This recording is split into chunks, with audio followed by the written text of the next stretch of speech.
my god, lock 1 doubled elo points. Orient your way out of here. Climb a tree and try to path through the wilderness from above. With that new info in your holopalm, navigating to the nearest landmark is a breeze. You're alone, exploring an unmapped area of the Valley of Vertigo. The pollen is thick here and your air filter is overworked. A warning light has been flashing orange for the last 10 minutes. There are plants here that you've never seen before. Flowers with intense rainbow hues, strange lumps of fungal matter which pulse as if they're breathing. Cut some samples. Opia will totally give you extra kudos for these. One is especially thick up ahead, deep fuchsia and shimmery in color. Everything here seems to dance with tiny flecks of reflective light. Kind of magical. Forward. Push forward into the suffocating pink fog, so thick and you can only see a few meters ahead. Follow the glimmering towards where it's densest. You come upon a glade filled with what seem to be strange topiaries. They loom out of the glittering fog, each in the shape of an animal, all formed from the same spongy, glittering pink substance and dotted with finger-length fungal growths. Distracted, you almost fall into a large hole in the center of the glade. Check for danger. You've seen plant-like animals before. Are these topiaries actually predators waiting for you to get close? Watch them carefully. On the edge of the glade, you're completely still, not breathing. There are no life signs. Good. Your virus suit keeps a warning. Take a sample of the fungus.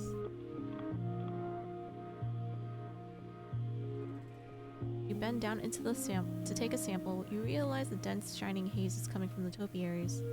The fog is seeping out of the holes at the end of each fungal growth. Break off a few of the growths into a collection vial. Remember helping Tang for extra credit in bio class. Know that the shimmer, the disease that affects your dad and pollen, is colonizing fungal growth. Could this be related? Your virus suit beeps a louder warning. To the hole. At the bottom of the hole is a cave. It slopes down gradually towards the cave floor, only about 4 meters below, and then it disappears underground.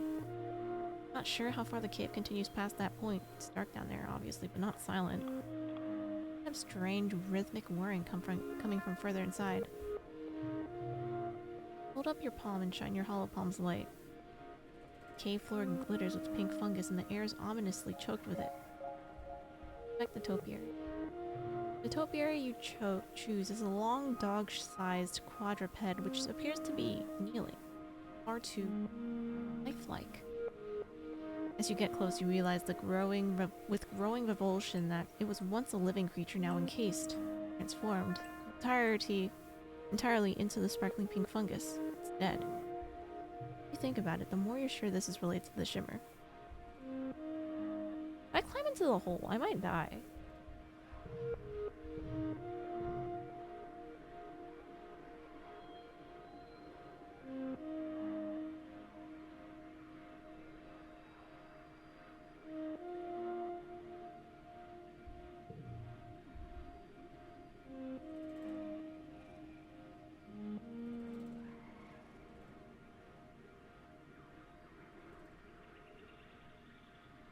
Oh, sorry. Locke says Timochi. I don't know. I seem to be on winning streak in multiple streams. Wow, no way. Exponential number. Gamble all right now? No. Oh, is Fate asking who the cosplayer is? I like Haken. The BG color is so pretty. Thanks. Okay, it's not Haken then. Haken is very cool though. Pink Kana, should I? I probably should. But now I blend in too much. More like Neko Fate, more like Neko 8 Slay Girly. Oh my god. Hi, Suds.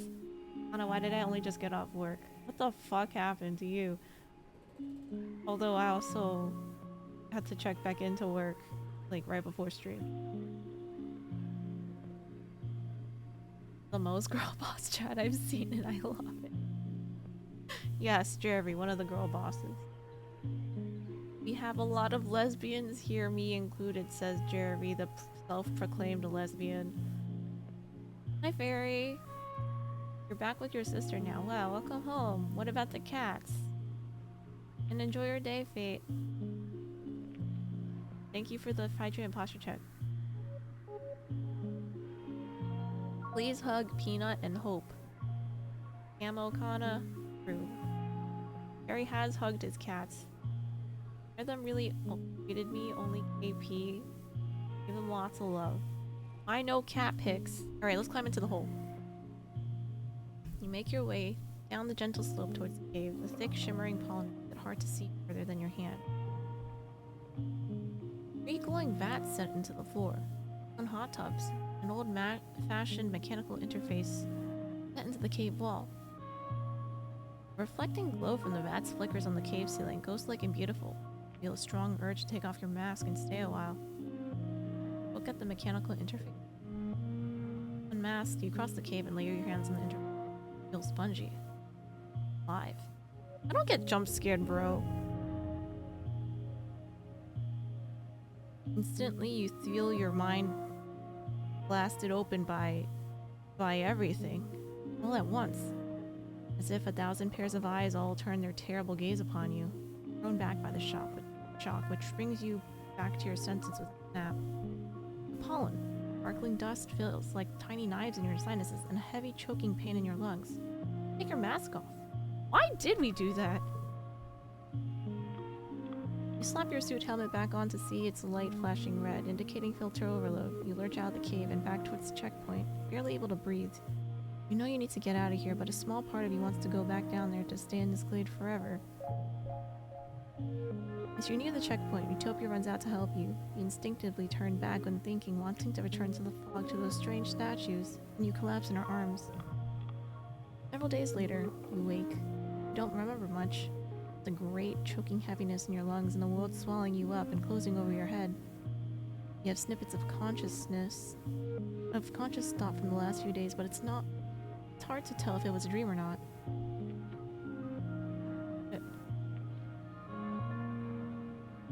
I remember Tammy sitting by your bedside, her hand on your forehead, but she's dead. That part must have been a dream. Feels like you had a fever once, hot and sticky, aching all over like you've been boiled alive. Still terribly weak, and there's the pain in your chest that like someone has been sitting on it. It takes all of your energy just to breathe. You live, but your body took a serious hit and may never be quite the same.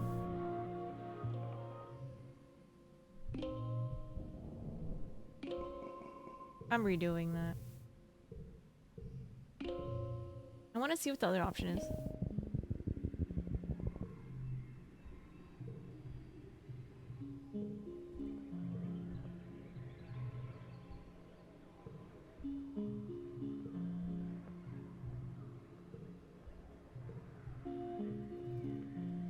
Sudden premonition.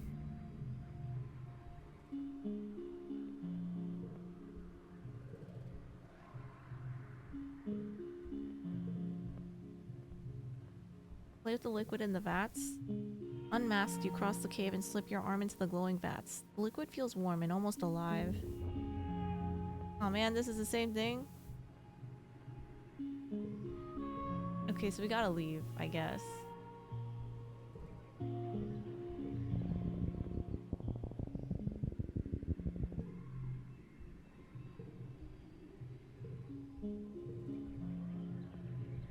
I need the sample. Effect.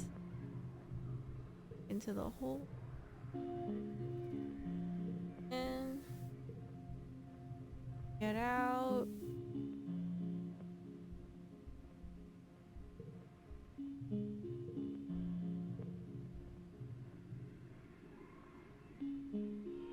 You turn to leave, your filter light begins flashing red and an alarm sounds inside your helmet. You realize with horror that you've been in the dense pollen too long. You start sneezing as a sparkling dust seeps into your breathing mask. It feels like tiny knives in your sinuses. You lurch back towards the checkpoint, barely able to breathe. Your helmet is so clogged that you don't think the air is getting in at all. You see it clearly, as if you're seeing a vision. As if seeing a vision. You take your mask off. Surely you'll be able to breathe better. Something in your terrified brain clings to this idea. If you just take your mask off and breathe in the pollen, you'll be fine. Everything will be fine. Keep it on. No, don't go gently into that pink night. You are hyperventilating. You can't get enough oxygen. Clogged filter. Darkness closes in front of the edges of your vision until you're seeing the world as if through a long tunnel. Oh. Same stuff. Man.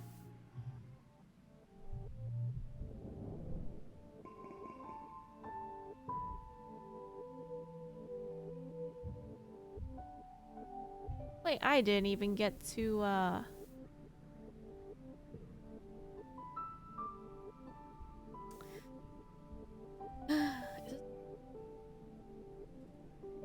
No, it's not. But I did lose 5 toughness.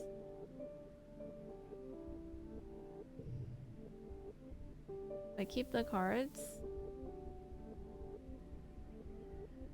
Can I go in and then leave? I want to go in and then leave because I want to at least see it. Because why is there stuff down there? What the heck?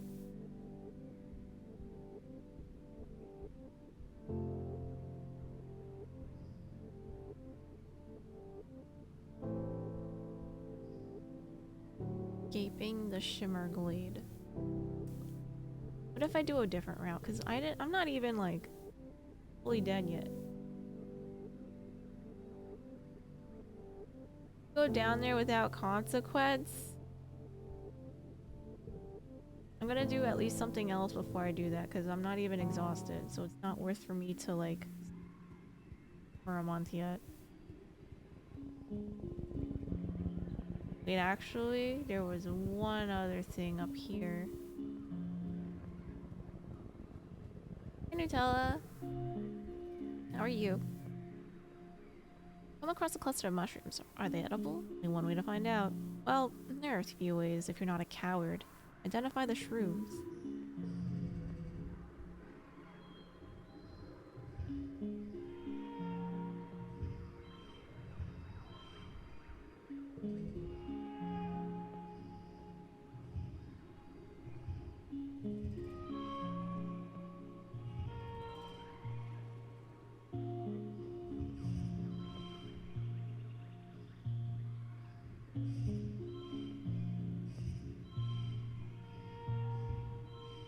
Eight.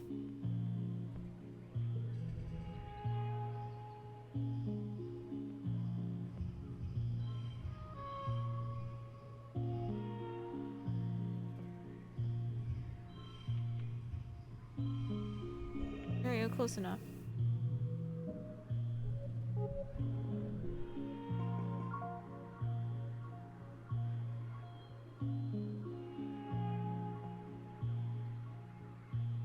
I'm gonna run going on maintenance soon. That's the anime battle royale MOBA. Harry's been getting back into it. Season 3 is starting and he's liking it a lot more than seasons 1 and 2. Lots of good change. Warframe Mobile. Funny cause Barry finally got one of his friends into it. Now he's like the top 1% and best Latina Lenny player NA. Wow.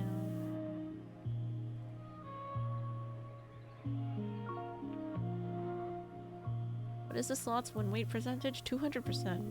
I'm telling you guys, it's broken. I don't know why you keep playing slots.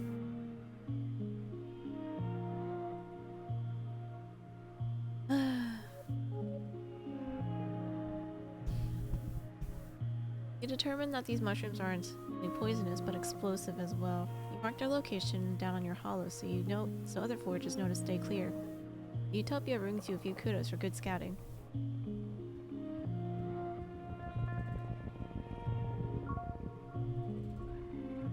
Find a healthy blep bush and harvest some of the leaves to bring back to the colony. Utopia's beyond excited when she sees your haul. Oh, blep! She cries, shoving her hands right into the basket of rustling leaves. Lulana, you're a girl after my own heart. She pops a leaf in her mouth and chews on it and then shudders happily. Ugh, she cries. That'll perk you up, but good. Aunt Ann brews a heck of a cup of the stuff, but me, I prefer it raw. She points at you. Don't you go getting any funny ideas. This'll turn you green and give you spots. Cross my heart. Stay away till you're older. These drugs? Some blep leaves. Ugh. Just because Utopia was born on Earth, she thinks she's an adult just like the rest of them. She's closer to your age than all the other adults. Does she know anyway? Wait until she leaves and shove a leaf in your mouth. Ugh, you struggle to not spit it out right away. It's so bitter. Can't help but stick out your tongue. Bleb indeed. Seriously, you experience a rush of giddiness a few minutes later. Oh wow, that bleb sure is good. No wonder adults keep this stuff away from kids. It's probably addictive. Oh my god, she had cocaine. What the fuck?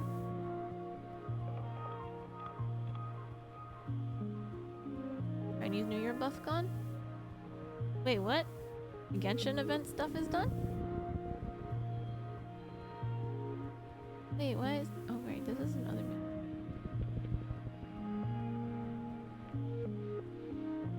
Other events. What'd it do though?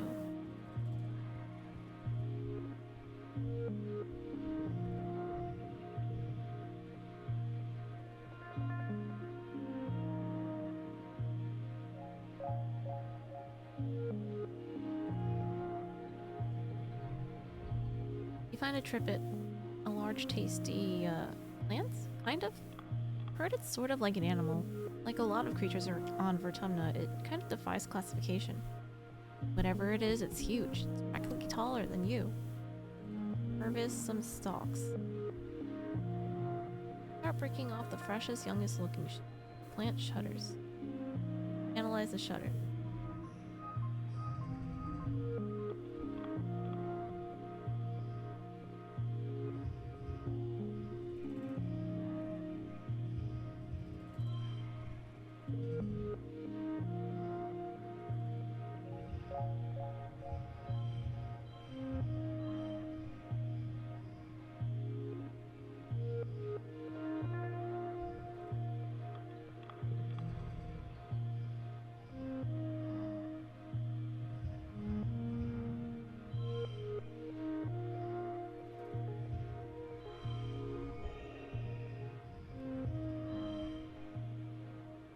I get it exactly what happens.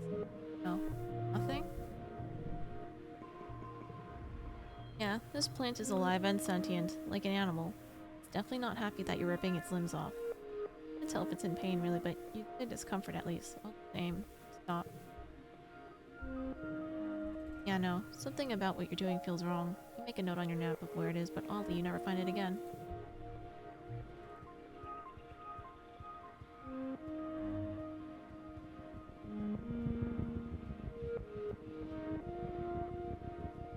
Meaty? I have like one action left. A bristle slug is rooting around in the underbrush. It's a little porcupine with no legs. Well, it is a little relative. Well, little is relative. It comes up to your waist and it must be at least 100 kilograms. A few of these back up at geoponics. Easy to catch in their spines, and berries naturally fall off and are edible. A chewy, renewable food source. Kind of like jerky. Maybe you could catch this one? There's a user cooldown on Gamba. I don't remember how long it is either. Wait, how did I get more?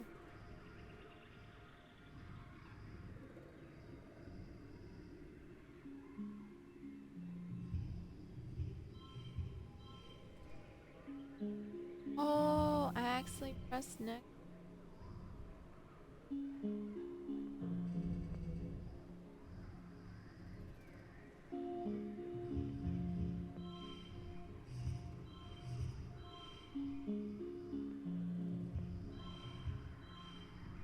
I have to reset because I accidentally...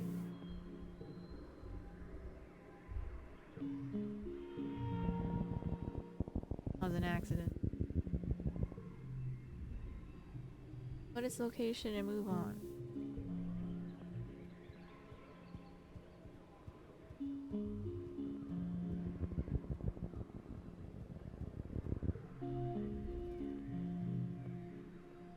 Try to catch it this time. Appropriate.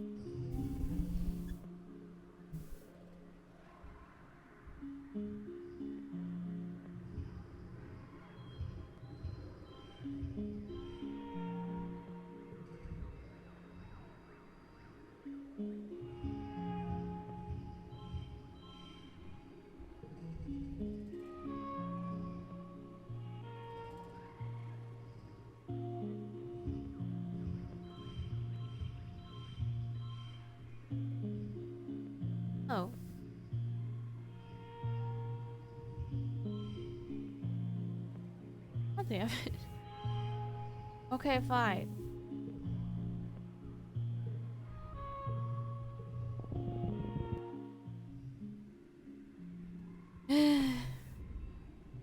Harvest.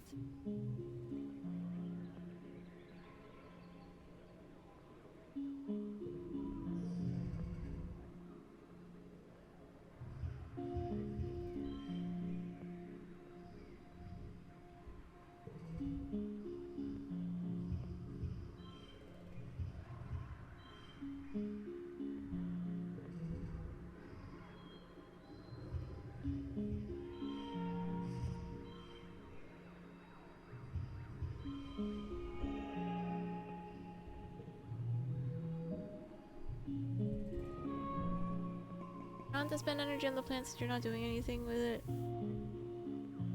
That's okay.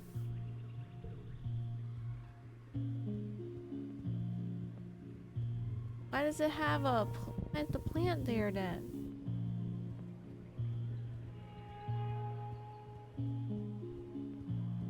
There's another clearing here. I'm gonna come across a cute field of flowers. Most are teensy pink ones, but there's some big yellow, beautiful big yellow ones. Check the holopedia. Like they're a brand new species. They don't even have a name. Like butter dandies, even though they don't look neither like buttercups or dandelions. Honestly, they kind of look more like spitting cobras than anything. What if they are spitting cobras?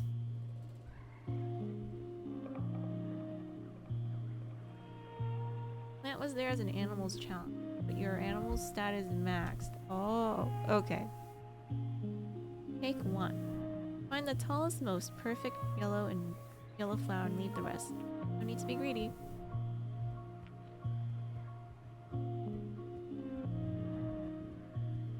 To go home soon.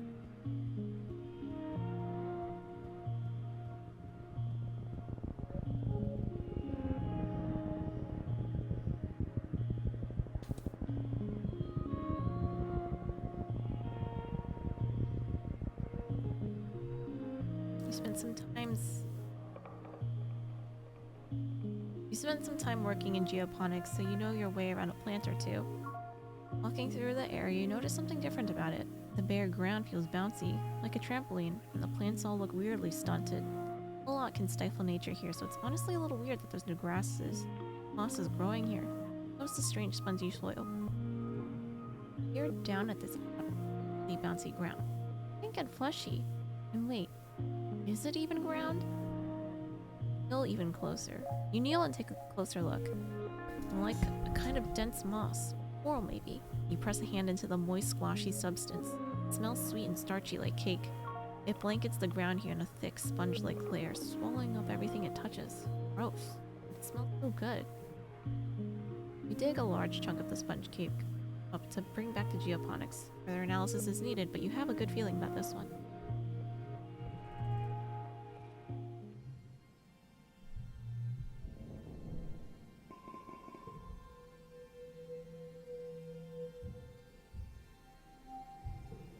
If something happens, this.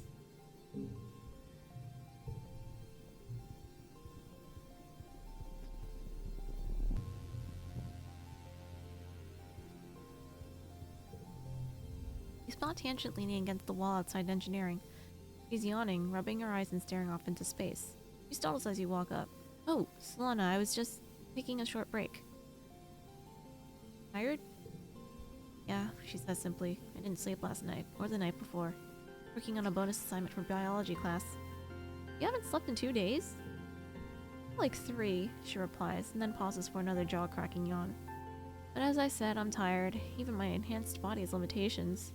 You look at her quizzically. I don't need to sleep as much as other people. What's a genetic what's it? She says foggily. No, a DNA enhancement. Guess sometimes even I forget to do it. I should set myself a reminder. Hello, had to schedule sleeping nightly. 23 o'clock. 3 hours.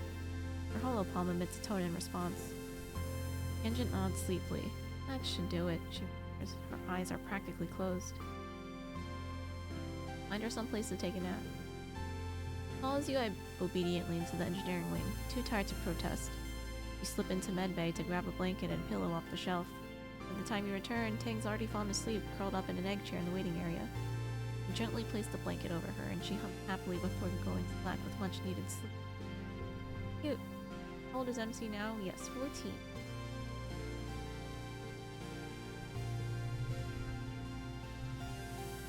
What is she like again? Egg. What is anemones? Wait, her day is dust. Really dust. You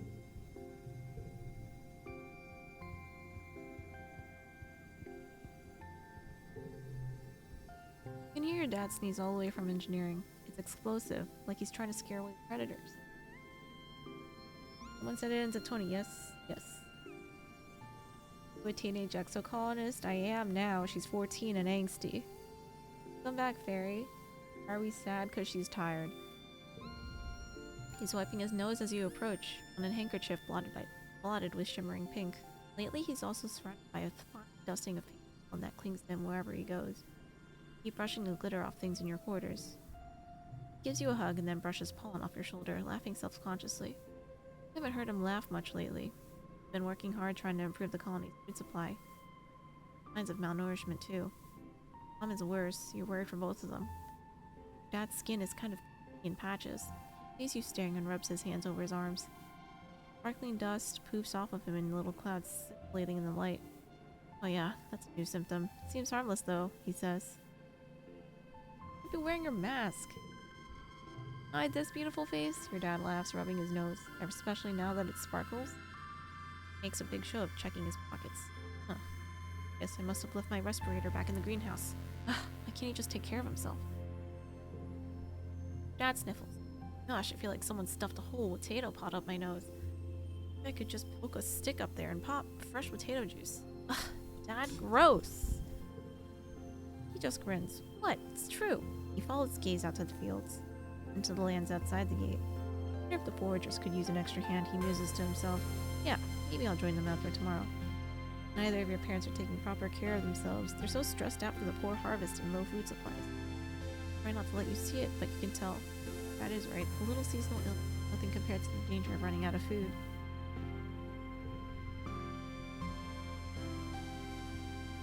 OS Kiana Safe Scumming has revealed this game has a lot of replayability because everything you do creates memories that you can use the app to alter events in your next playthrough.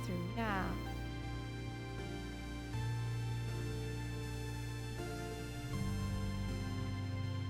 You go to engineering munch? Mars asks. I tried to go to talk to Tangent because she just never wants to hang out anymore. Not since she's got started working on that big project. Mars snaps her gum. You know about that, right? Or am I just special? You're Crystal.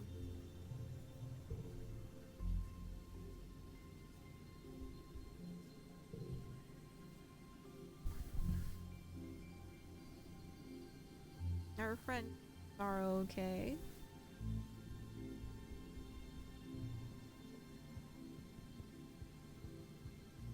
That's this.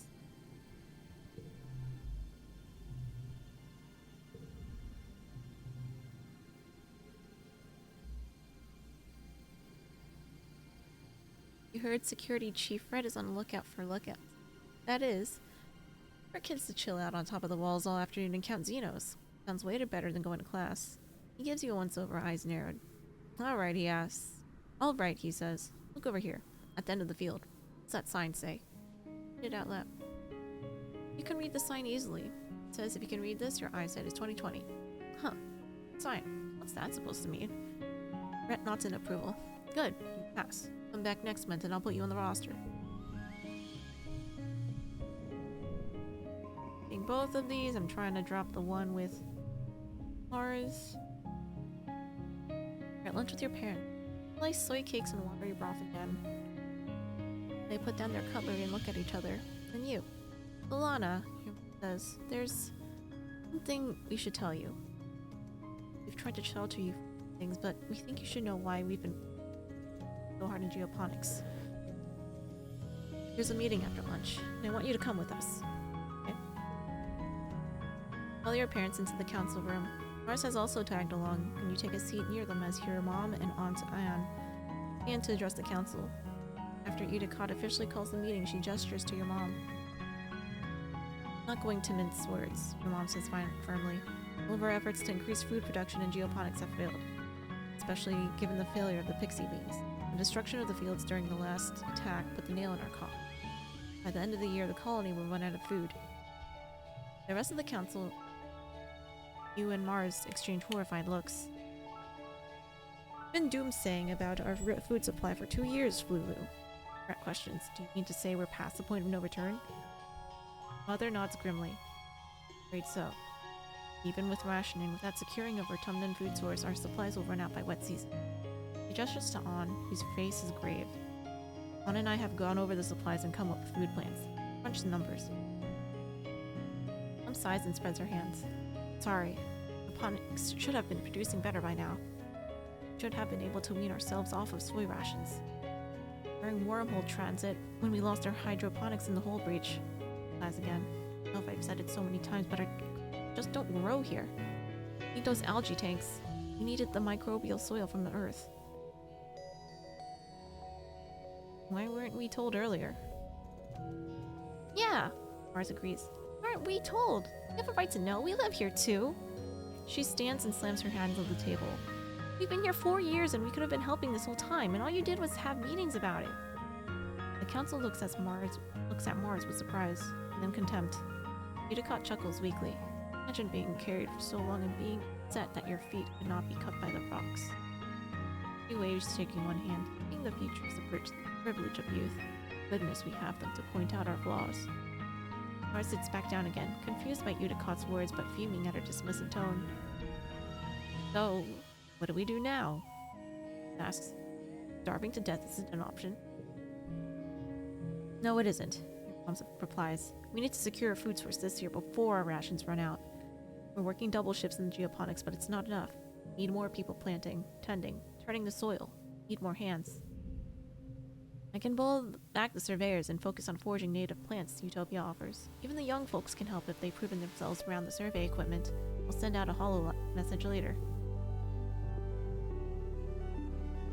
Has been gained status starving? This has been the burdens of geoponics for too long. It's time we all step up for our future. The council nods in agreement. Your stomach rumbles ominously. Teen angst, let's go. No one understands. Hi, Derp. Hi. You. Besides being smelly.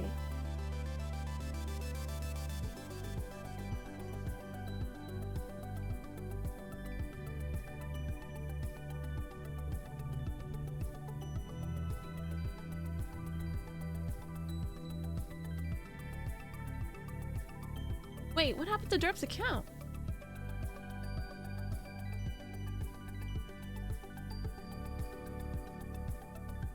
How did you lose your account, Derp? That is locked? No.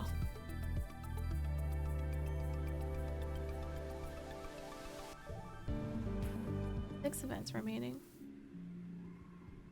Try to get all of them.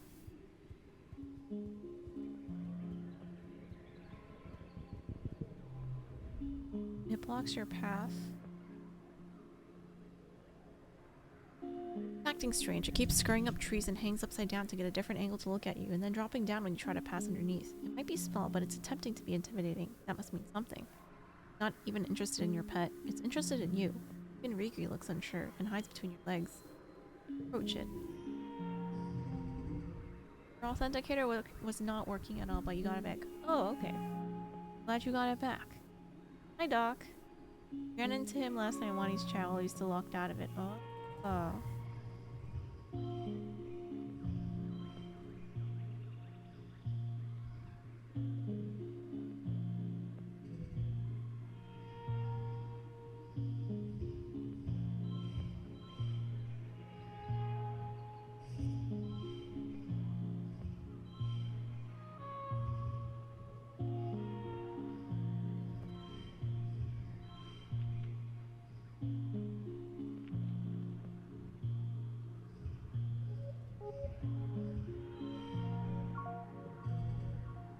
+2 bonus to straight. Straight again?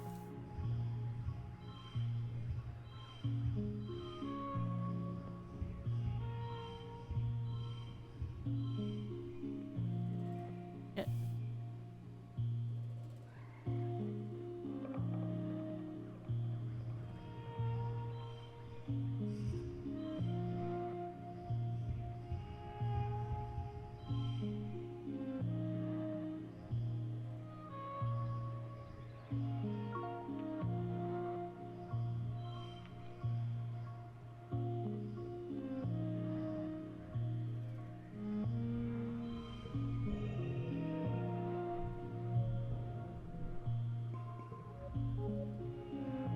If Riki runs up your leg, the spider, it's a giant spider thing and it's got weird tentacles and get it off! The urge to dance around and shake it off is almost uncontrollable, but you manage to keep your cool. If Riki tastes you with its tentacle feeler legs, but doesn't look interested in causing harm, it pokes at your backpack trying to get in, and then gives up and scurries off. Hi Jet. Helped me unlock my account back to you. Did he actually, or are you memeing? Hi Kahlo.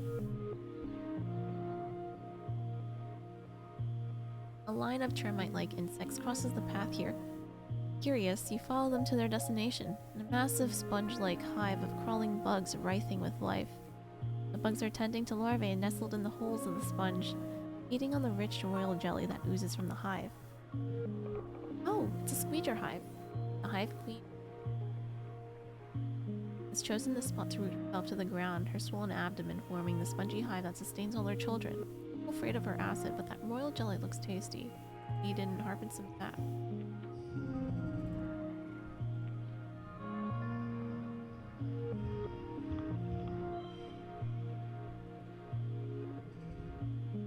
Why is everything harder?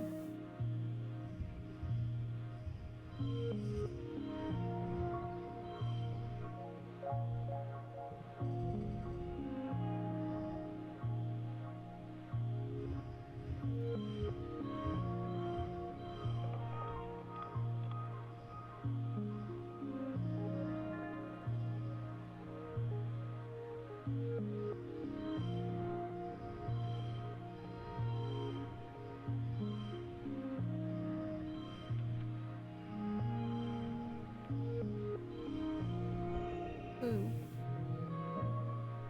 Is this where the logs come in?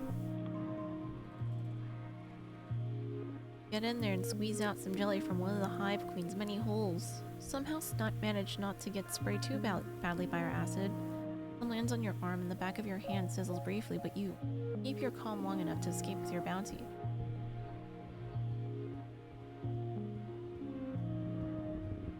Oh, Locke actually helped you. Along the way, you almost broke your phone SIM as well. Give him a few options to look at and led him to finding the right suggestion. Woo!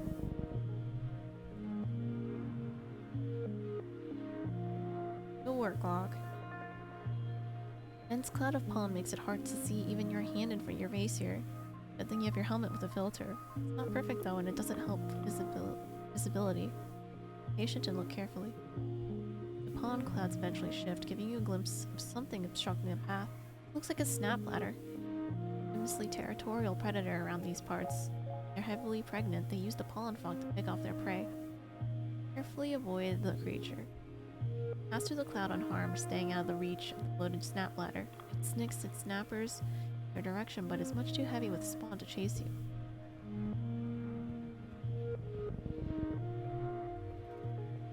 Hear a rustle in the brushes and catch a glimpse of a shadowy figure. Could it be a person? Whatever it is, you quickly lose sight of it in the jungle. Follow it. The wilderness is thick here, as is the fog that comes in waves. You need to rely on your tracking skills to go further. Why is everything so difficult now, bro?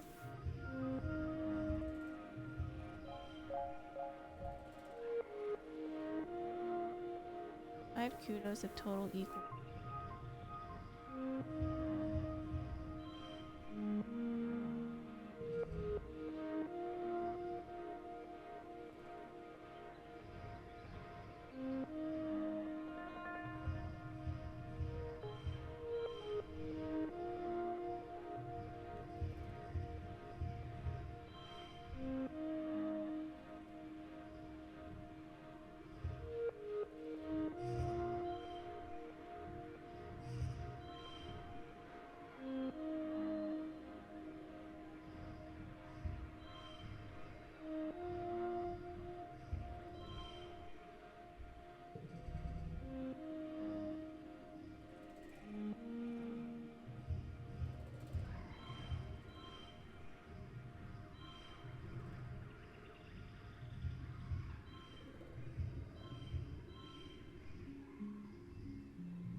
You're looking for a person, so it's a surprise when you come face to face with a weird-looking creature.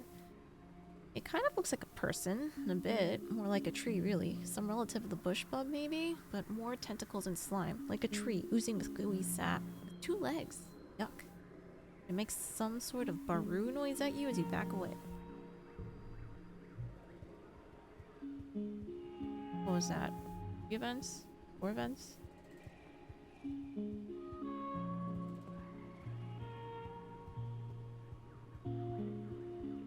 Didn't miss anything, right? Just goes back.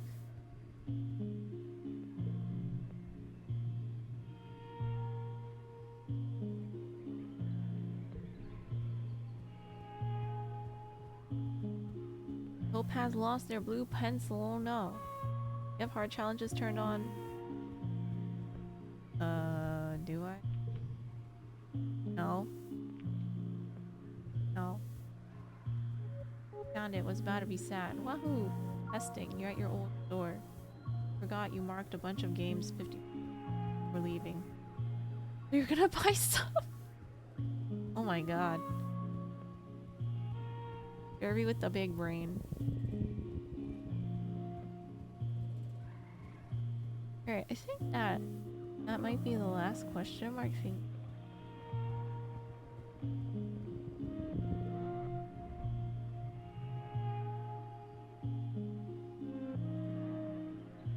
Oh wait.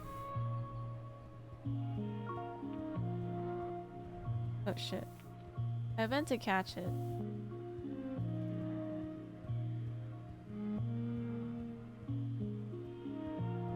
It's okay, we'll go down the hole. Wahoo!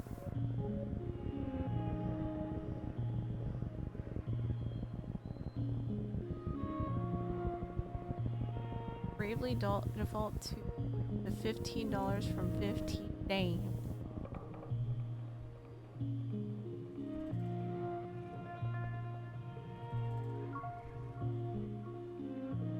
The fungus. In the hole. Ammunition. Climb in. Get out.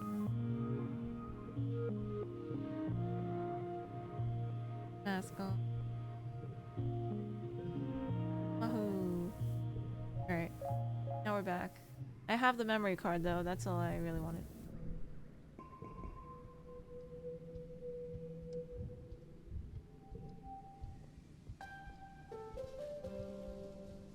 Wait, let me see.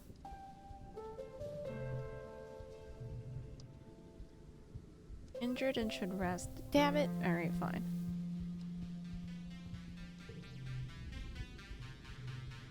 Emily grabs you by the shoulders. Luana, you gotta help me, she says urgently. Mom keeps talking about how we're all gonna have to start having babies, and she gets this look about her. I don't want to have any scungy babies. Anemone shudders with her whole body. Why they gotta be in a girl body anyway? I'm tougher and stronger than lots of boys. And no one's telling them they gotta have babies.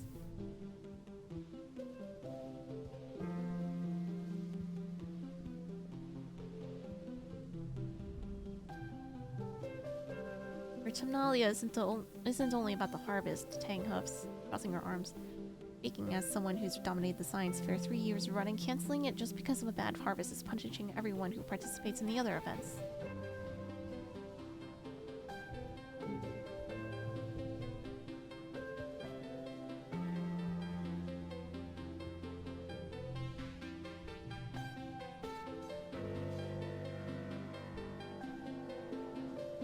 Wait, how do I heal? By resting? Heal by relaxing.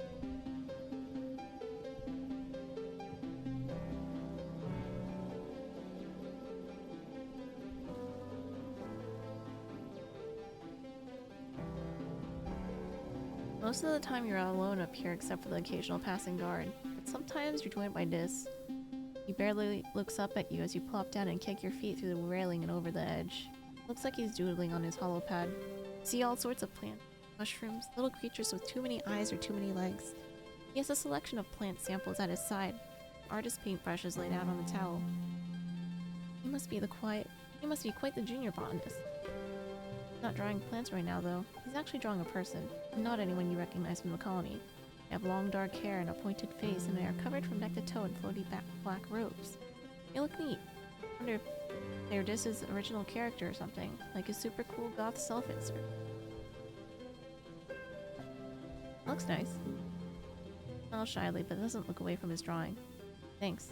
Not very good at drawing him yet. He's met a stranger out in the woods. Didn't I beat her in the science fair? I did. Men should bear children. Yeah, let's get rid of this one, because this is... lose points. Okay, early dust. It's Anemone's birthday. Here. Have an egg. Oh, thanks, Anemone says, taking the egg. I guess it is my birthday this week. Kinda forgot. Woohoo! Caught Tang sitting on a large boulder outside the lab. He's eating a pressed soy bar ration with determination, alternating bites with huge gulps of water to wash it down as quickly as possible. What are you doing out here? She stops her grim work long enough to acknowledge your question. The limit on the number of consecutive hours they'll allow me to work in the lab, she says. I'm taking a break, she says, making mocking air quotes about the sentence. How dare they? That's what I said, Tang replies. They just think they can boss me around because I'm younger. She coughs. Harder than any two of them combined. Ugh. She groans and rubs her bloodshot eyes. I just want to work, you know? It's so frustrating to be deep in the zone and feeling like I'm just on the precipice of discovery, and then someone tells me that apparently my genius is taking too long. I want them to treat me like I belong there the way Dr. Instance does, Tang mutters. She actually respects me. They're just jealous that she likes me more. She slides off the boulder and you see the color bleed from her face as she stumbles into you, nearly crumpling to the ground. Ugh, she grits out, leaning over while the dizziness passes. I thought the nutritional uptake of that bar would be quicker than a real meal, especially after taking into account the time required to walk to the cafeteria. She trails off, realizing she's clutching your jacket and pushes you away. My apologies, she says, brushing herself off. I am regrettably only human. Tang scrubs her hands over her face. Sometimes it feels like I'm a prisoner in my own body.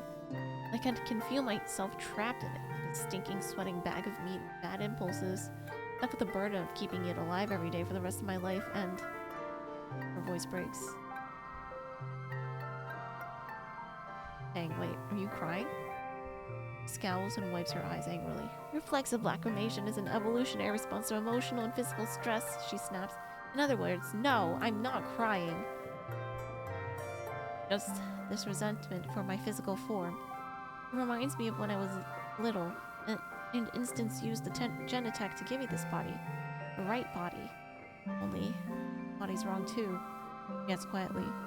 In a lot of ways, but it's still imperfect. Still human. You're a robot? OMG, actually no one understands me. Let's go. I miss teenage drama. Another drama usually has someone at the risk of danger. True. If I were an AI, everything would be more simple. I could just do my work. I could just do what I'm good at. No messy biological functions, no emotions, just clear and beautiful purpose. I hate this. Sniffles. I hate feeling like this.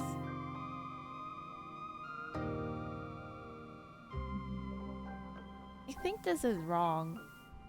The flirting, because she's having like body dysmorphia kind of thing. I don't think she's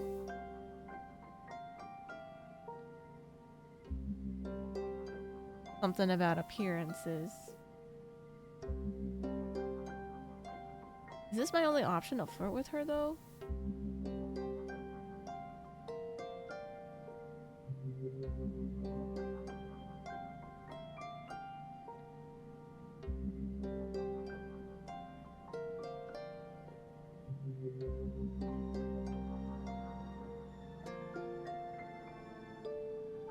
Alright, I'm always here to listen, Tang. She manages the watery smile as she wipes her eyes. Thanks, she says. I apologize for being all wet on you. It won't happen again. Oh my god, lesbians. She wipes her eyes and straightens her jacket, and then takes a deep breath. and holds it for 10 seconds, her eyes closed. By the time she opens them again, she looks ready to go back to work as if nothing happened. You admire her determination, but sometimes you think it might come at a price. Learned tangent. Wahoo! I chose the right thing.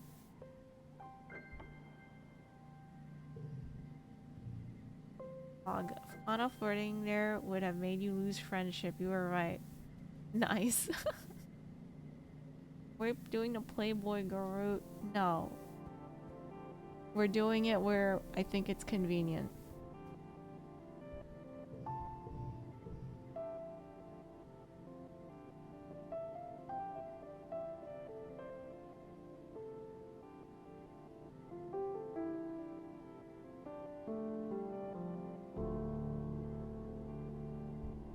Case. You catch Dis on a ridge overlooking the wilderness, bobbing his head along to something playing through his earspeak. He doesn't notice you walk up. He jumps when you tap him on the shoulder and scrambles to turn off his hollow palm. Don't sneak up on me like that, he grumbles, and then flops back onto the grass to look up at you. Man, I was just getting to the good part of the song. What are you listening to? Dis looks away. Just some old music from Earth. Probably wouldn't like it. Try me. Sit down beside Dis and extend your hand to link your hollow palms. We're holding hands? Dis stares at you for a few seconds before pressing his palm to yours, and the music floods your brain through your earspeak. Dis takes his hand back and weaves his fingers together. Timid. I give you one more chance. Is this copyrighted?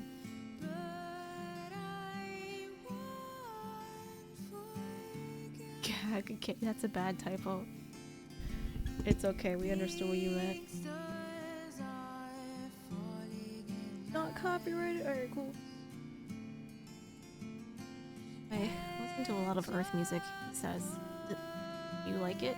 He asks. I love this band.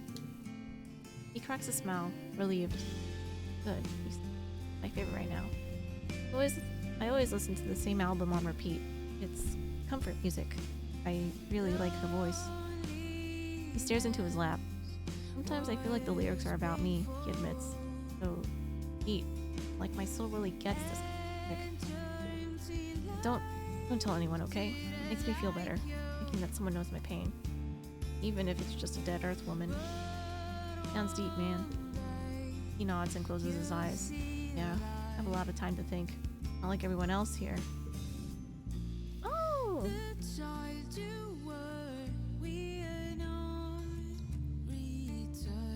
You lie back in the grass and listen to Dis's music for a while. Hold hands?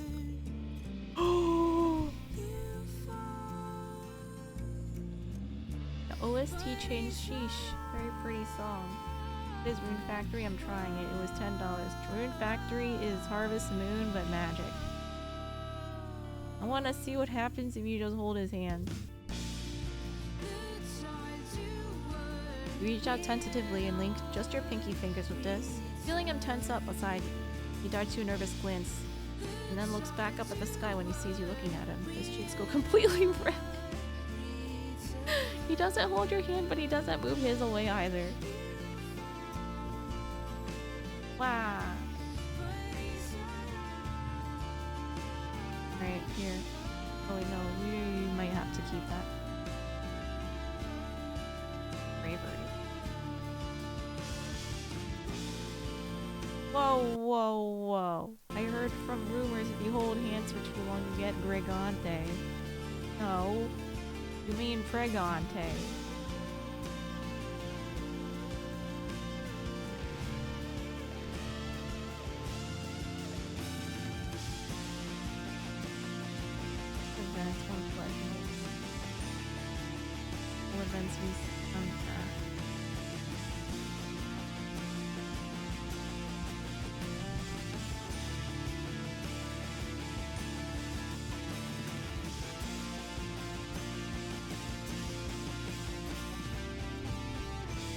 Let's do this then. Empathy. Wait, let's do...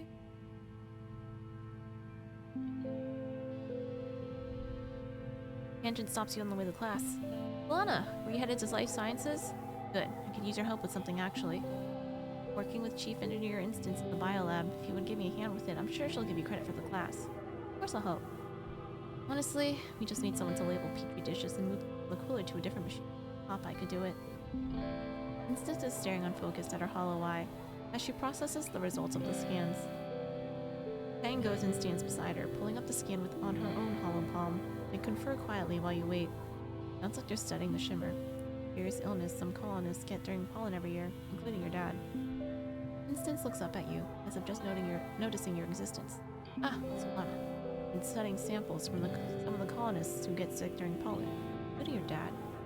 Some of the stuff in his lungs. What kind of fungus?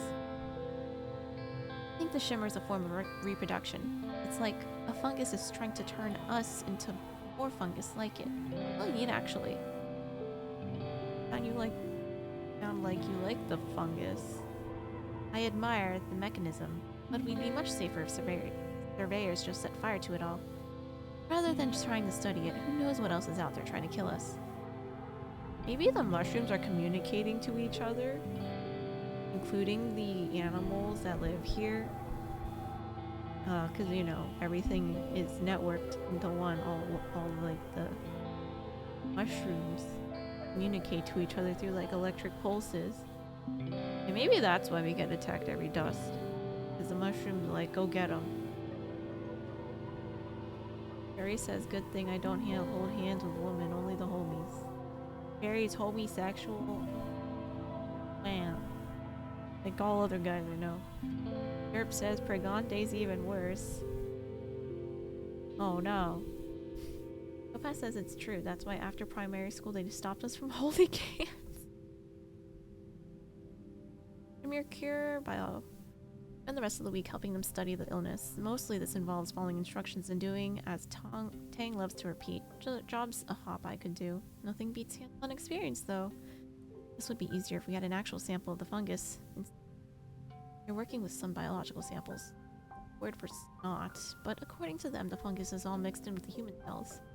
Instance has to spend a lot of time in vert space trying to disconnect the two in our models. Mention the fungus statues you found. Instance replies. That's interesting.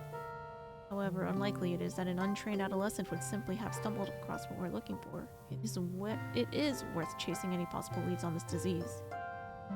Take a look at them in your dad's geoponics lab. He suggests, giving you a dubious look. You might need to brush up on your biology studies first. Tangent and Instance have been hard at work in the lab trying to find a cure for the shimmer disease. You join them in their research. You're the one who found a sample of the shimmer fungus and analyzed it.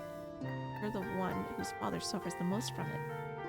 Confirm that the shimmer is an airborne fungal disease, and the thick, choking spores and pollen are the same fungi in the from the Valley of Vertigo. The ones that colonize the host and turn their bodies into more spore-producing fungi. Finally, you have a long new breakthrough. Sunlight! That's 1 mile.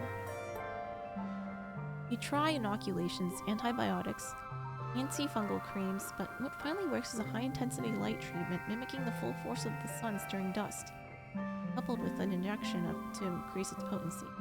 Of course! Tang exclaims. The fungus colonizes animal life during pollen and some succumb to it. But the intense light of dust scourges the fungus from the survivors. It's all part of the natural cycle. Treatment works on samples, not to test it on the subject.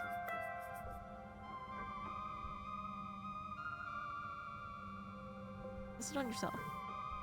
Open a triple-locked research room and pass through an airlock. You don't have your enviro suit on, but that's the point. You need a strong dose of this fungus in your lungs. Small room is filled with the shimmer fungus. It's growing on everything. The floors, walls, and on lumpy shapes that were once some kind of biological matter. Now it's all just fungus. Violet and shiny. Breathe deeply, marveling in this feeling of soupy, dangerous air infiltrating your body. Tang watches safely from behind the thick plexiglass. Can't tell if she's jealous or impressed. Next you slide into the light therapy machine. Bask in the nice warm light for a while. Even have a nap. Takes your vitals and runs a sample of your fluids through various machines. She's excruciatingly thorough, but after a few days she concludes that the treatment is a success. Still carry a high fungal load, but its effects have been nullified by the light therapy. Remarkable, says. Going over your findings, that we have frontline therapy, we can begin treating the population to prevent the fungus from taking hold. She looks over at Tang. Alana's discovery will be of great help with our other research. You expect Tangent to be... That might be cross that you got the credit, but she nods, looking pleased. You're just thankful that no one was killed. Not your father, or anyone else. Lonnie's now safe from Shimmer. Wah! Let's go! We cured COVID in this game!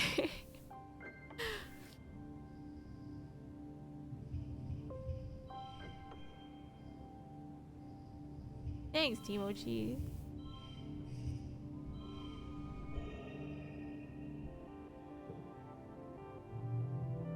Wahoo!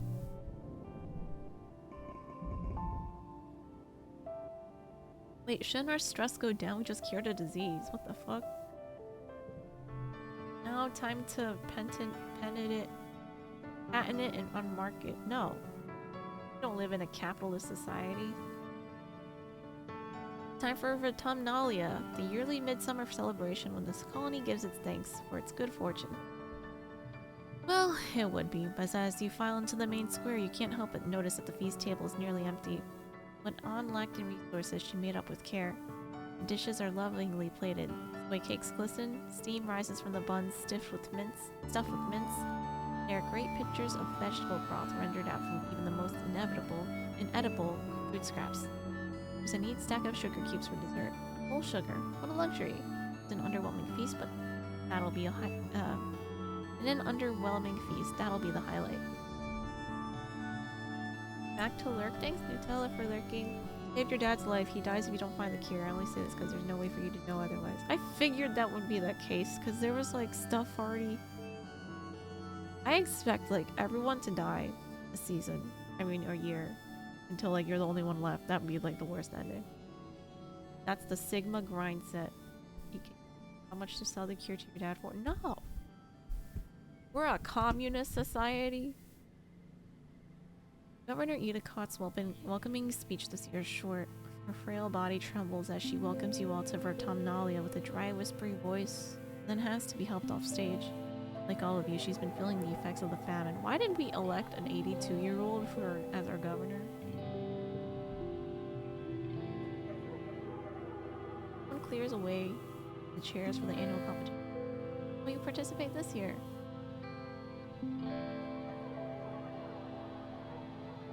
Toughness is permanently down for him. Yes, it is. Fine, sir. Tang has reworked her project from last year. You remember it. Something terribly complicated about cell differentiation in vertumnant species. Plant, animal, and fungi alike. Melted down when Dr. Instance pressed her on something, but this year she's all business. Back and better than ever. Not only corrected her error, but added a ton more complexity and depth to her analysis. Instance listens and congratulates her on a marvelous comeback. You're up next.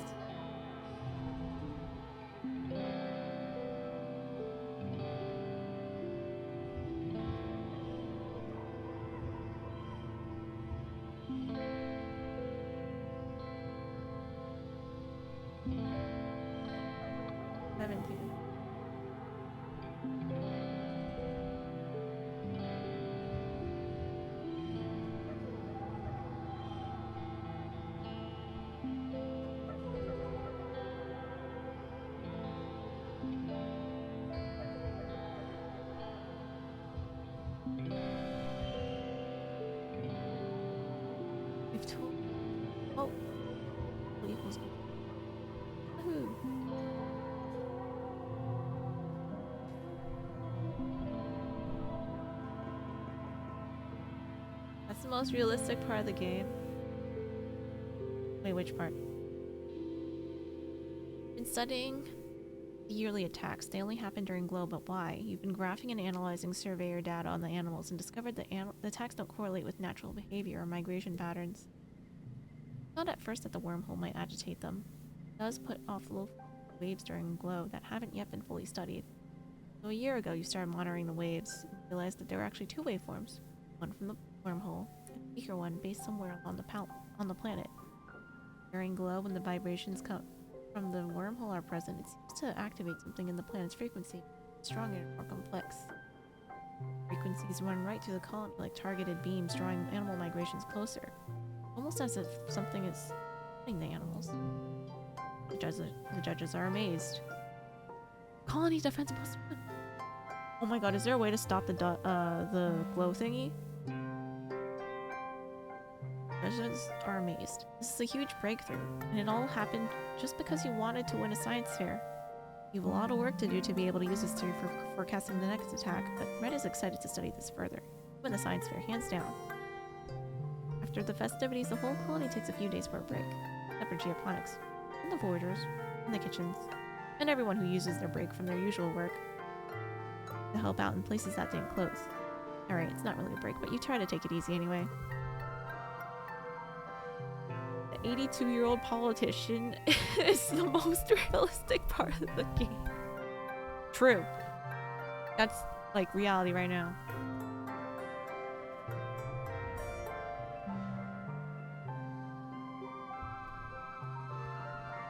Okay. This boost in... Oh, kudos are doubled.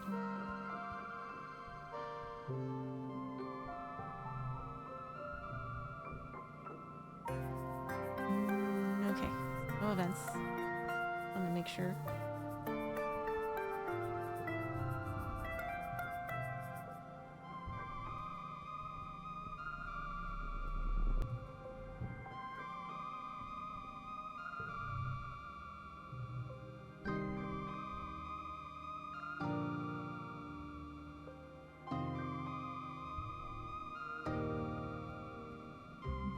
How about life sciences again?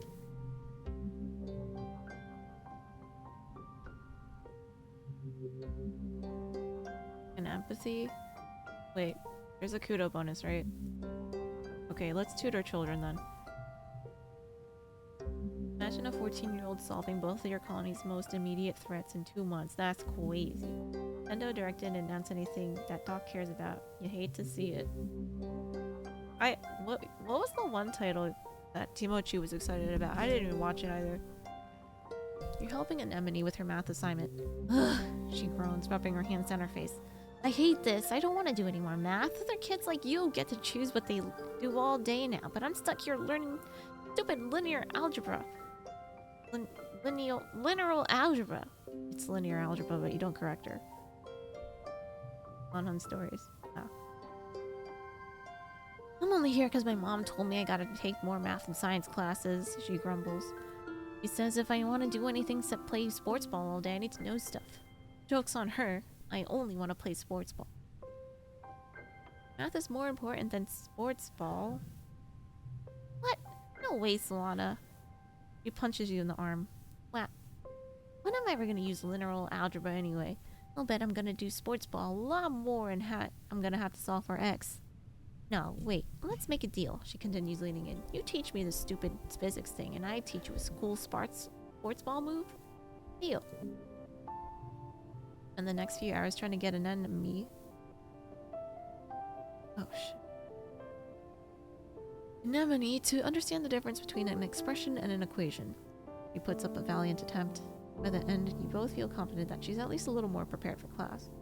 True to her word, she takes you out to the sports ball pitch and kicks the sports ball at your head. So many times. Forced to learn how to block it. That's Anemone for you.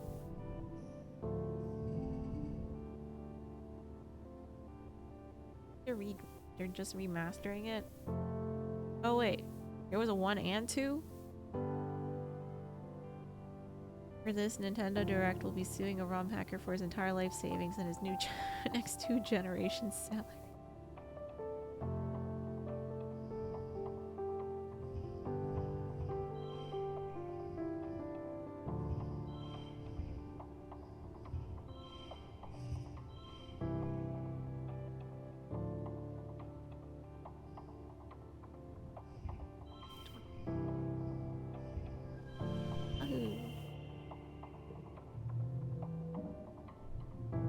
Monhan Stories is Monon Pokemon. Oh.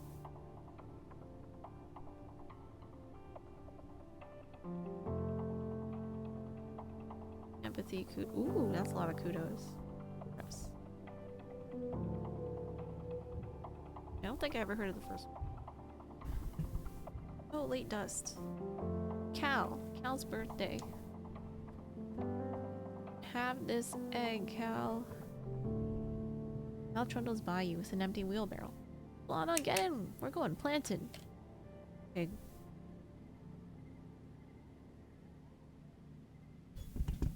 Wanna hear a fun nature fact? Recently overheard the children learning how to count by studying Hopeyes. 26. Hopeyes have 1 foot and 2 tail forks and 3 stomachs and 4 eyes. And if you see 5 of them together, that's lucky. Cal laughs, finishing the mnemonic with you. Wait, how did they find out that Hopeyes have 3 stomachs? I don't want to know. Now he's standing over the garden, watching a pair of Dorbs moth flutter overhead. They're the worst, he says, frowning. Gotta find a better place to put the grain, because they just get in everywhere. You'd be surprised what kind of hole they can squeeze through. Found something you might like. Egg.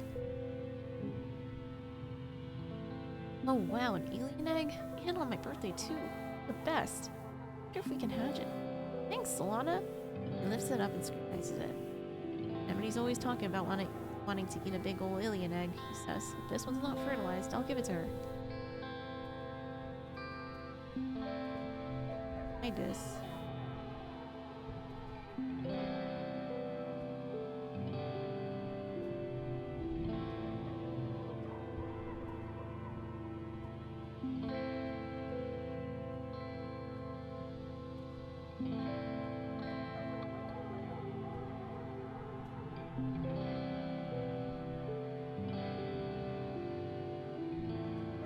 At the depot.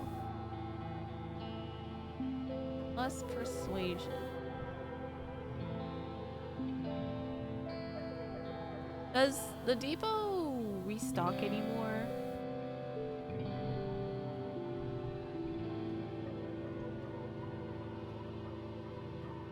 Tutor children again for money. I lost. Headed off on lunch break when you see Mars and Tang sitting together in the engineering break room. Tang is eating a sandwich while also scrolling her holopalm with it, and Mars is half collapsed on the table, barely holding her head up on her hands as she pats at Tang.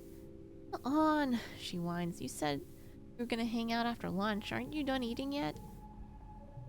Tang takes a slow, deliberate bite of her sandwich and chews while making eye contact with Mars.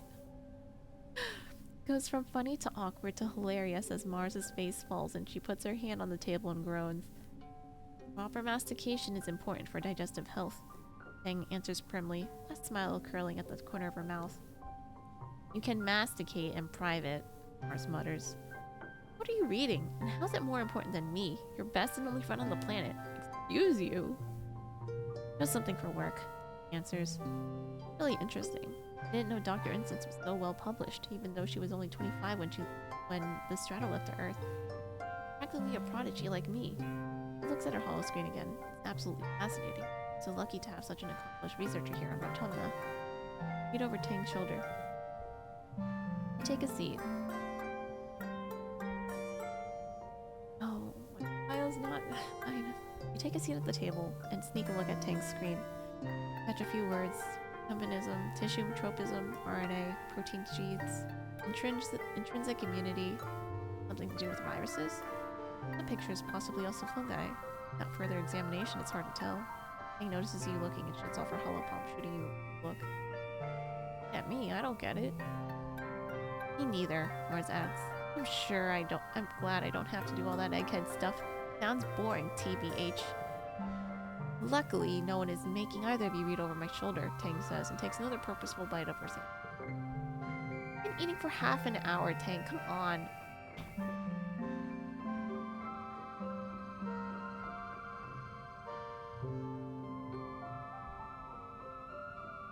Says, pulling her hands down her face. Please, can we please go do something fun before some rampaging Xeno eats us?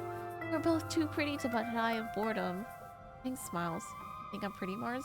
She asks, seemingly genuinely curious. Mars sets her hand on top of Tang's. The prettiest, she swears, her other hand over her heart. Even prettier than me. Well, I mean, I win the looks department, but I think smart women get, like, extra points. Tang says, putting her hand on top of Mars's hand and leaning in to fix Mars with an unusually flirtatious expression. Yes, do tell me all about my great beauty, she deadpans. It's all I live for. Mars laughs and tosses her hair over her shoulder, and you tune them out in favor of eating your lunch before you're expected back in engineering. I also like Mars's hair. She got the space buds thing going. She reminds me of Neon from Valorant. I'm actually gonna reload because I want to get my biology up so I can properly read over her shoulder. Did I give you your gift? Good.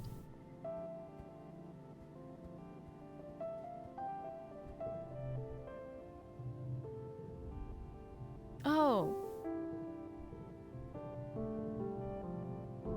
Alright. We're stuck here. It's fine.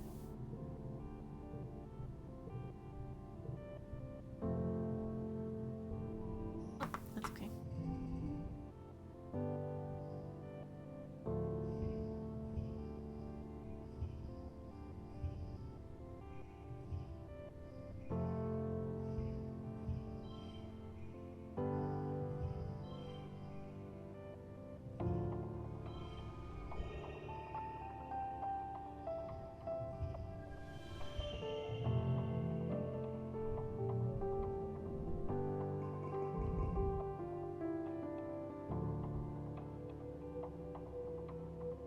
Dust. Really wet. It is Mars's birthday.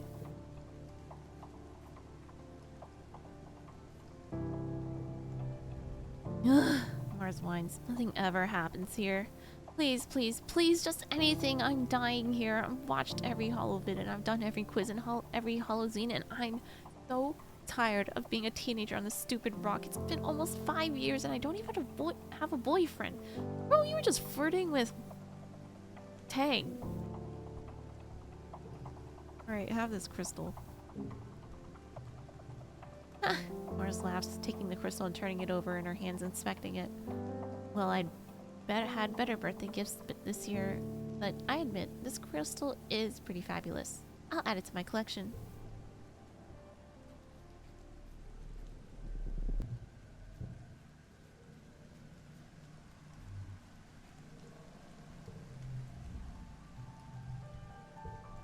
Oh, she's dealing with acne.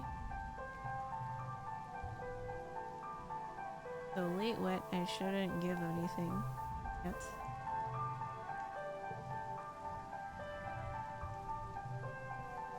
Let me check if there are any events. This hour.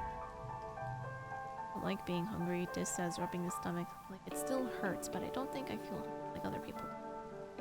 You know, I could starve to death, but he continues and shrugs. Not scared to die, so it's kind of like, it'd just be kind of nice to fall asleep and never wake up. I'll die eventually, it's not a bad way to go. This kid is not okay.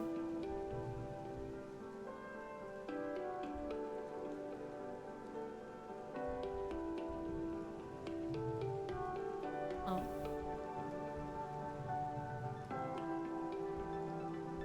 How do I leave?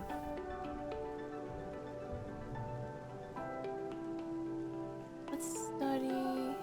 Yeah, we're kids again.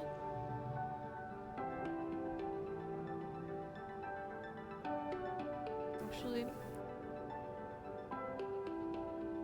now let's do bio again.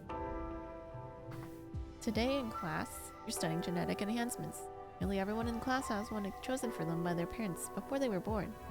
It's all thanks to Gentech, Paul exclaims. Isn't it amazing? People of Earth almost never had access to this stuff, and we have all the equipment right here in our little colony.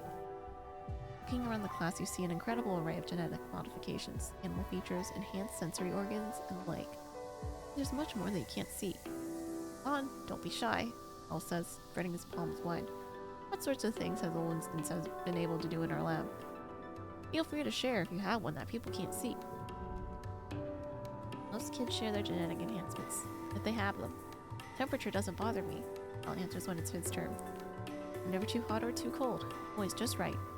Someone jokes that Cal doesn't sweat, and that explains why he smells like flowers and sunshine all the time. Thing keeps quiet and it skips her turn to share. I love how Cal smells. Cal sniffs his own armpit and laughs. Like flowers?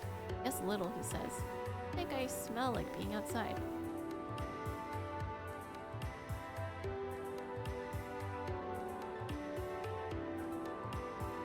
Third option says get up close for an intimate sniff. Attaching kids with bionics look. The steroids. No! You could get so much more stuff other than enhanced muscles. Why would you just settle for muscles?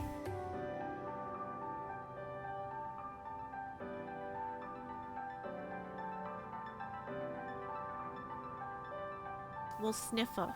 Do a little sniffer. Get up close for an intimate sniff. You lean in and take an exaggerated sniff of Cal. Ooh, like how he smells.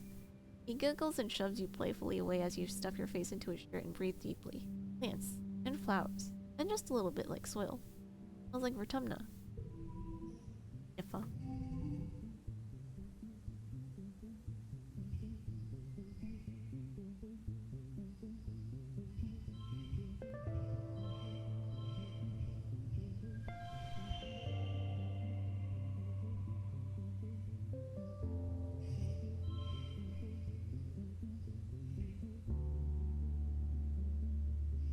Okay, this is fine.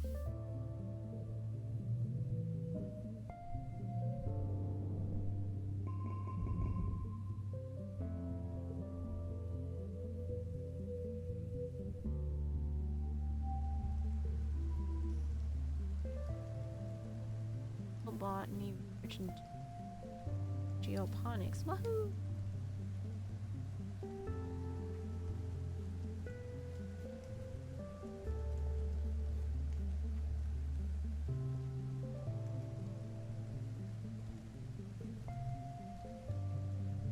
Why to work as a farmer?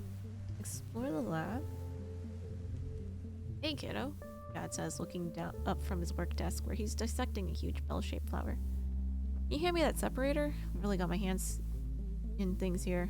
You hand him the tool, which he uses to wedge open some sort of weird stoma-like opening inside the bell. Purple nectar oozes out and pulls the desk. Whoa, Hugh.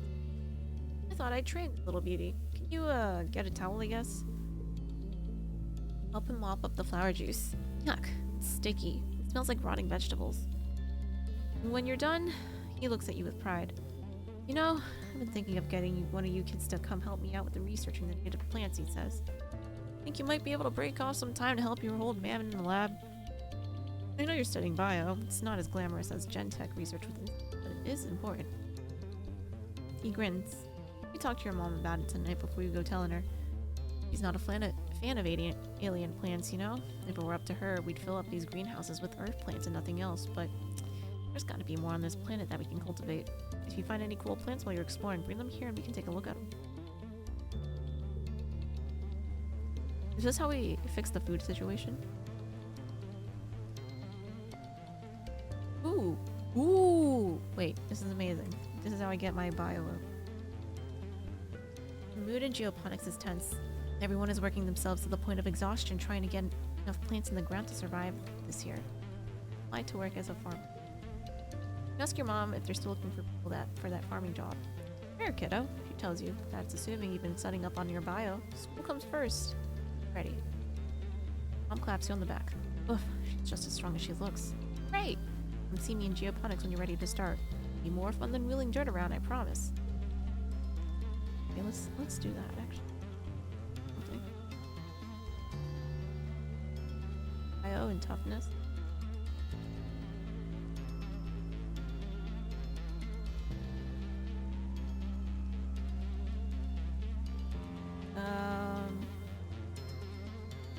Either would be fine. Okay, what's this? Your dad introduces you to the little lab they have set up in one of the greenhouses. It's incredible, he says, gesturing all around him. Surrounded by alien flora and we practically know nothing about it. What's edible? What's medicine? What can we make fibers with or build with or use in ways we haven't thought of yet? He beams at you. You and me. We're gonna find out, my little potato. Your dad directs you to a research bench. And here's where you'll be working. Benches buried under samples and beakers and weird-looking alien sprouts. More than just a simple table, the analysis bench is covered with buttons and little holes you can put things into.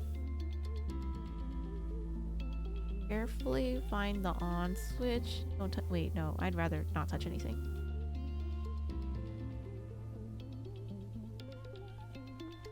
Actually, no, let's press the on switch. There's no on switch. Yep, you looked everywhere. Don't touch anything. Go ahead and mess around, your dad encourages you. You won't break anything. Stick something in a hole. Put one of the seedlings into a small slot on the table. The little door slides shut and then reopens. A loud burr noise startles you. Oh no, you broke it. Nah, just kidding. You're fine. Good instincts, kiddo. Press buttons at random. Mash all the table's buttons until yo, kiddo! Congruence. The friendly ship's computer beams at you from her own hull screen set into the bench.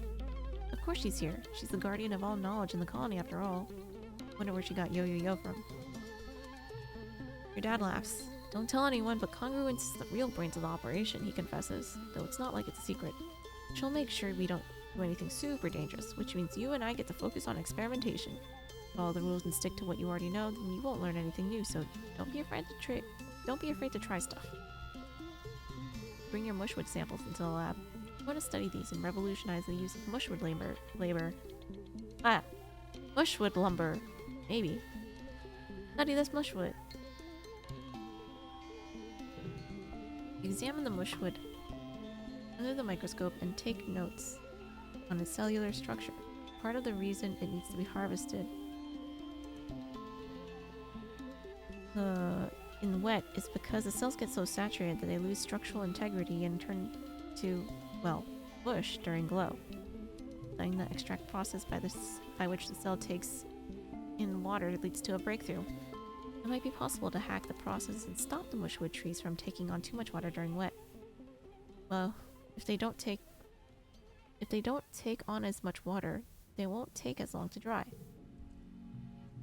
We'd be able to develop a spray that the loggers can apply to the fruiting body of the mushwood, a part that sticks out above the ground, to close its pores. Reducing negative pressure in the body should stop it from pulling so much water from the mycelial network underground. That's great. Logging will be much more efficient now. Timoch, you have a question.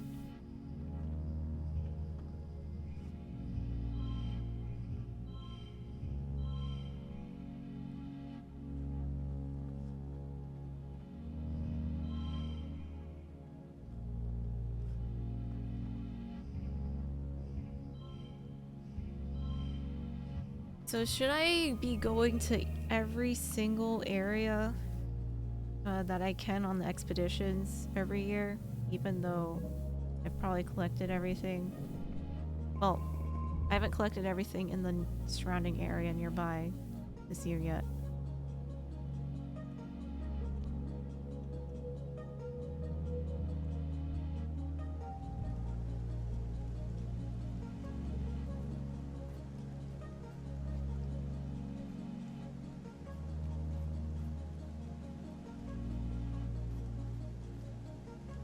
Like, I'm worried I'll miss events. Like, if I didn't do that Tonin thing. Go out to do that Tonin thing. Late win.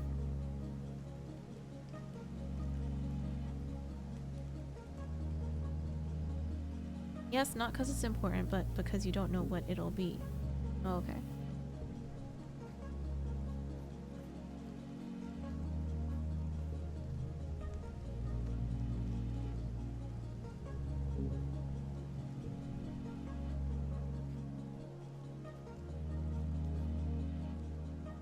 I guess we'll go outside to the nearby area.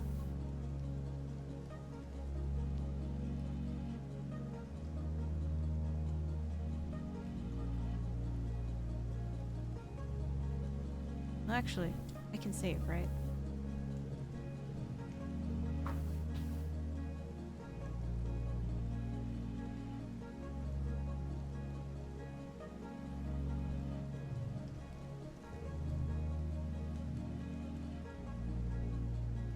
Let that answer change what you're gonna do otherwise. I'm gonna save scum. Oh. Wait, why? I did gift this and hang.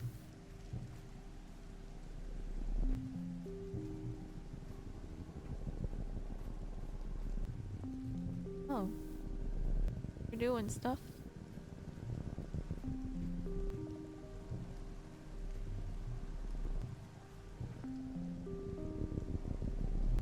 Other animal.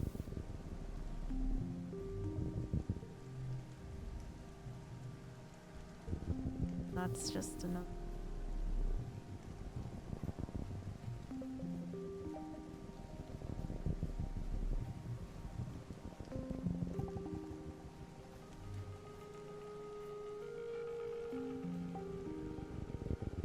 Alright, let's go talk to Utopia. Grab all of not everything.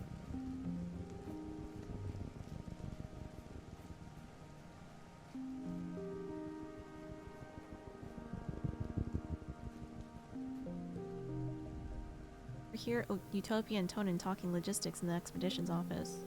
Really more of a garage just off the autobus docking station. We're going over equipment sign-out policies, not that the area is safe enough for people to go hiking in the nearby jungle. People will just have to get used to keeping better track of things, Tonin explains patiently. I have faith in you to be able to manage this. Don't let people get you down, Pia. You're the boss now. Utopia smiles and ducks her head. She was born on Earth, but just barely. At the first, and for a while, the only kid in the creche. She and Uncle Tonin are really close. Utopia doesn't complain. Not usually, but it's been hard for her to step into Uncle Tonin's shoes. He loves exploring, flying fast and stalking xenofauna. There's more to being chief of expeditions than that. Must be hard being somewhere between the adults and the kids to you. Fully grown up, but to the adults she'll always be little baby Pia, even though she's 27.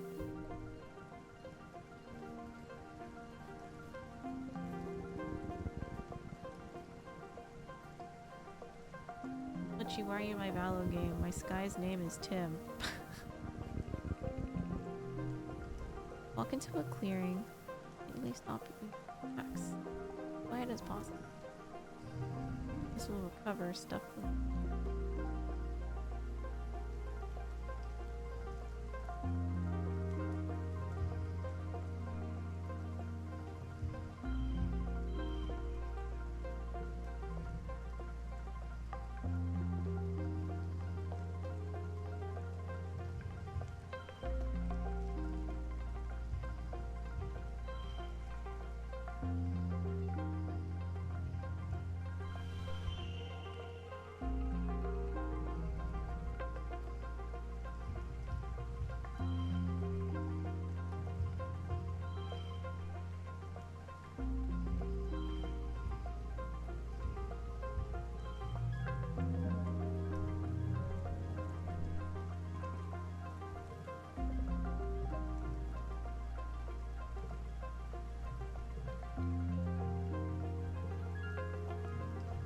Reduce stress. Good.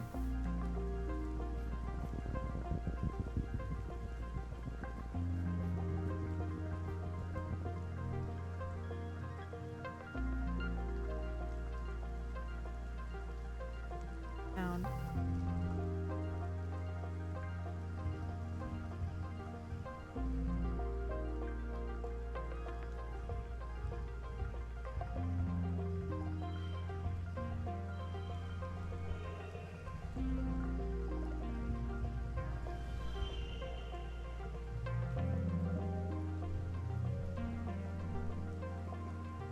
Bunch of crickets. Yes. You find Dis sitting on a large flat rock on a hilltop, eating a sandwich, looking totally at home far from the colony walls. Join him quietly. Sit down next to Dis and get out your own lunch. Some toy cheese cubes and crackers from the cafeteria. You listen to the jungle sounds and think how nice it is just to be free and in the open, not confined to a tiny box hurtling through space. Then out of the blue, the rock you're sitting on stands up and starts walking down the hill.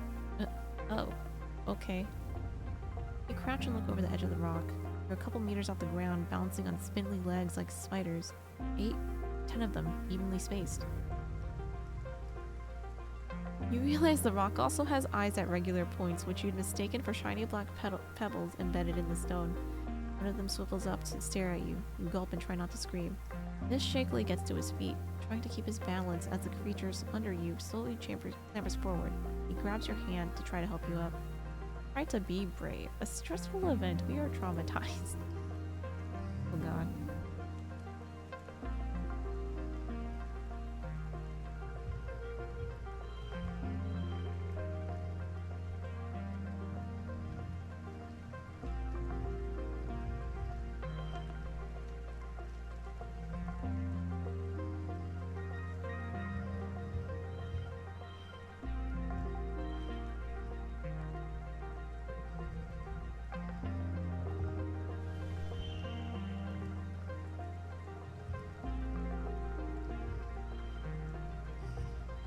No! 5 if kudos equals the goal?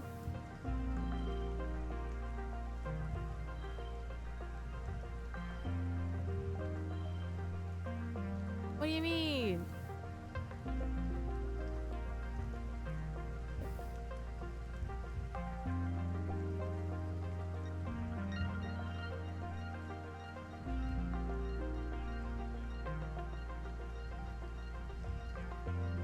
Super goal.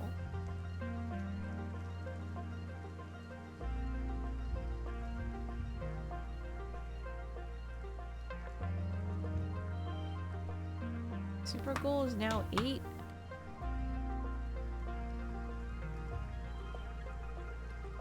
Eh? No, it's 10. Oh, okay, this works.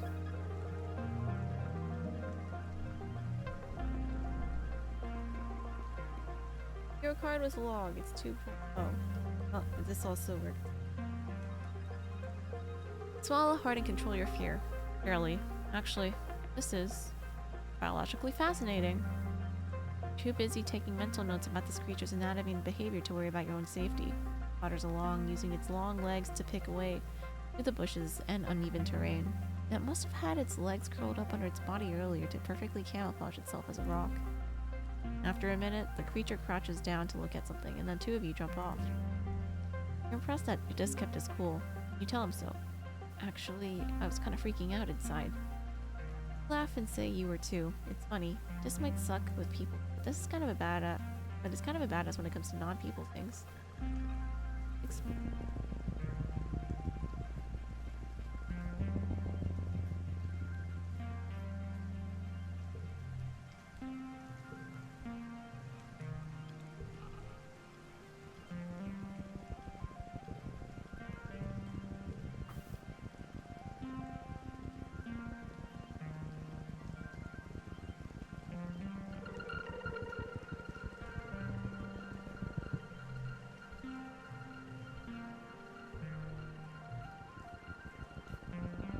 Oh, I still get stressed.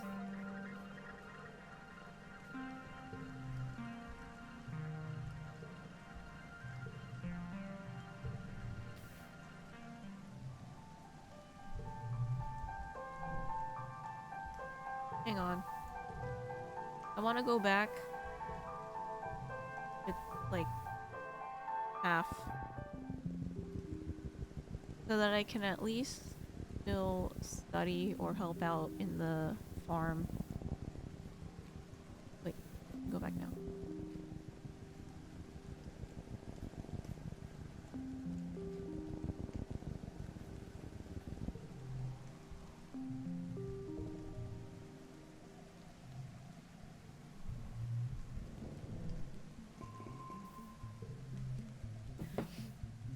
It's been 3 seasons of heavy food rationing, getting more and more strict as the year dragged on and the fields continued to struggle. Been wasting away. You all have. It's not just lack of calories, there just aren't enough vitamins and good stuff in the food you are eating. Muscles ache all the time. Sometimes you feel strangely euphoric, filled with inexplicable energy, but often it feels like there are weights tied to your shoulders pulling you down. You don't have the energy to do it anymore. The prospect of getting up to find food feels like too much effort, but too much effort just to lie down and accept it. Despite being so tired you can't fall asleep. You spend entire days in a dazed fog. Tell dreams from reality. You hardly feel the hunger. For months the idea of food plagued your thoughts, a dagger in your stomach. They've been replaced by an odd sense of peace. Feel half tethered to this reality floating above everything like a balloon. Your friends stop working or to the court. Bye to each other on the hall. Saying you're okay. Taking it easy. Harvest. Well, the harvest came and went, as meager as ever. Your mother still hasn't given up and never rests. She never stops working as much as your dad begs her to. Must be sleeping in geoponics because you hardly see her in the family quarters anymore. Or you lie nestled in your cozy view. It all seems like far too much effort to bother with. Drag your butt out of bed. Try but end up collapsing off your bunk. You barely have the energy to climb back up into bed. Pain or fear. Urge to lie there and stare at a poster of a pink cat on the wall, which you do for hours. Or that behind those yellow disc eyes, it's trying to tell you something. The nature of the universe. Cycles of space and time. You been here before? Or is this the first time?